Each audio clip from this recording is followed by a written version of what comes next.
This was written on one of our social medias and also became a video on this app. Without further ado, let's talk about how we should normalize alters, parts, headmates, etc. hating each other. When being a system, singulets and even other systems have this sort of expectation, or perhaps even imagination, that all alters get along together.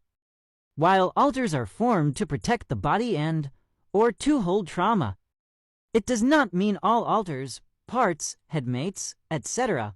will get along, having communication and working together for the benefit of the body.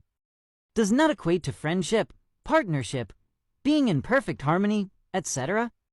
Alters, parts, headmates, etc. can either hate each other or hate the system as a whole.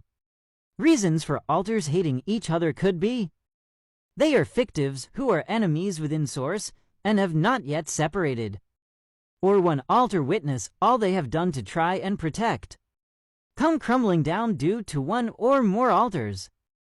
While there are a plethora of examples indicating why an alter, part, headmate, etc. may hate each other, there are also a plethora of reasons why one alter may hate the whole system. Hatred between alters can be as low as tolerating one another but not being friendly, and as high as not wanting to confront unless absolutely needed. Now, can alters who hate one another or the system as a whole put a hinder on the system and body? This all depends on whether or not said hindrance puts the body in danger and pushes the body and system to not healing. When you have a system who places their hatred for one another above what is beneficial for the body and system as a whole, healing from trauma, communication, integration, etc. can become an even longer healing process. Cease alters from fronting.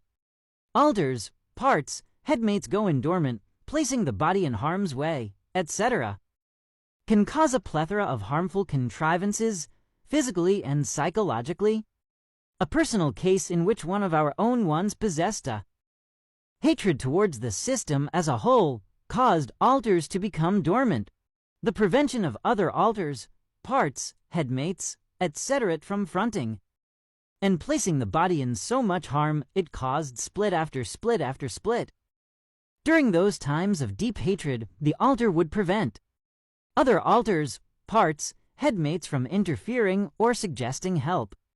Although that alter can tolerate the system and will confront with others, he still holds a certain kind of hatred towards the one alter that started it all. He would never front with that one alter unless it was necessary, while it isn't beneficial to the body and system for alters to hold onto and have blind hatred towards one another. It's also not beneficial to try and force alters, parts, headmates to get along when they do not wish to nor are ready. There are no rules stating that all alters must get along with each other, and everything that happens within the inner world is certainly not harmonious and with sunshine and rainbows. To say or expect alters, parts, headmates to automatically get along, despite seeing the clear evidence of alters not liking one another, would be disregarding the trauma, hurt, anger, etc. they have experienced and hold. For everyone who has been scared to say they have alters, parts, headmates, who hold hatred for one another or the system as a whole, it's okay to have such feelings.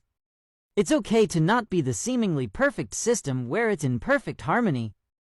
It's okay to refuse wanting to confront with another. What's not okay is allowing the hate to cloud judgment, just as it's not okay to judge those who have such emotions.